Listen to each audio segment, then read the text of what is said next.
روح المنما يقدو أديم تجي النبي صلى الله عليه وسلم ملائكات تلفجاتك هم إني جانت لالو تكا إراتا عندوا يوم تكينا ما خيريته أفتا بريدا أرقو خبريدو قبتني يا روحي مؤمنة باي في الراقم ربي خيتي إرى قد وربي برا ربي سيقوبيس خيري سنبه جانيتي سصوبا دوبا هنگا قبرتي خون وربي برا جلوسا فلتو تدوبا من أحب لقاء الله أحب الله لقاءه ومن كره لقاء الله كره الله لقاءه نبي قياته كنجي صلى الله عليه وسلم نما ربي كن نمو جالت ربي اللي نجالتها نما ربي كن نمو جب ربي اللي نجباجي نبي صلى الله عليه وسلم.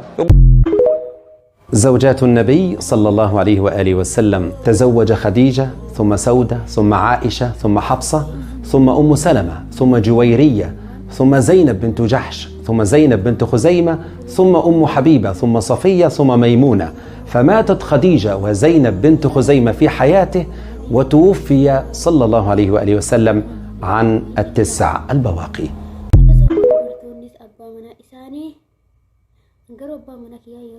هل صليت؟ نعم لقد صليت. أين؟ هنا في البيت.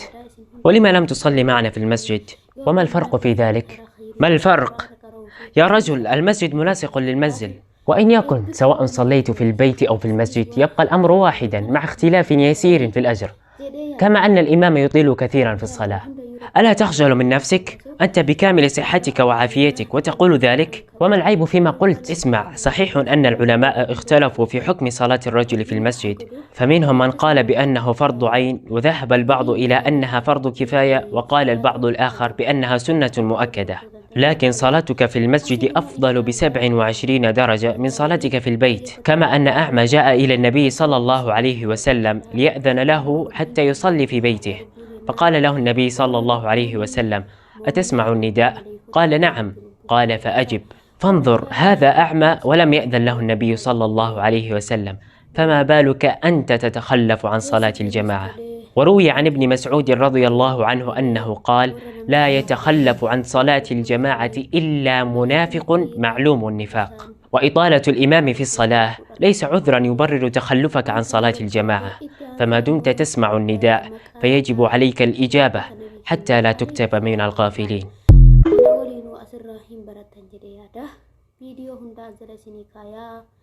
isinin jedha hordoftoota kiyyaa inshaallah na jajjabeessuu na bira dhaabachuu hin dagatinaa isinin jedha. viidiyoon ana isinii gadhiisuu kun ammoo viidiyoo inshaallah akka anatti tolee na gammachiisee yoo irraallee barumsa irraallee inshaallah fuulduratti irraa fudhadhaa irraa baradhaa waa baay'ee irraa hubadhee baay'ee tokko na gammachiisee isinis ni gammachiisa jedhee yaada inshaallah. akkasuma immoo warroonni yookaan afaan oromoo hin beekne wanti kuni afaan arabiitiin dubbatte waan ta'eef ijoolleen ture isin immoo warra afaan arabaa warra dhiiraa namni abbaan manaa keessa yookaan afaan arabii hin beekne hiikuu fi dandeessanii jedha.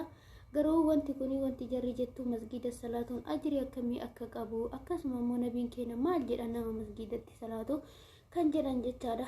inshaallah isinitti toladhee yaada isin gammachiisadhe yaada akkanitti gammadeetti itti gammaddanii inshaallah abbaan manaa keessan dhageessiftanii abbaan manaa keessan illee wanti tokko barumsa guddaa irraa hubatta. eegas yemmootu namaafis yoo qoodde waan ofii si gammachiise san waan ofii itti gammadde sun kun jaalala ati haga namaaf qabdu argisiisa jechaadha. kanaafuu isin hundinuu waan isinitti tole waan isin gammachiise fida yaada nama sanii maaliif akka isinitti tole nuuf ibsaa isiniin jedha.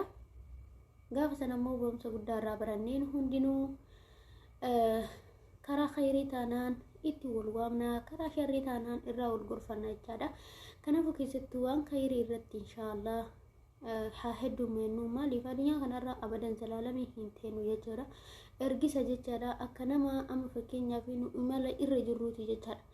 gana inshaallah biyya teena galla jennaa miti gana ammoo biyya irraa hin galletti deemuuf deemna maal dalaganne akka qabnu nu hundinuu ufa garra waan hojjannuu fi waan dalannu keessatti haga dandeenye tokkoon rabbi keenya sodaachuun barbaachisaadha jechaadha.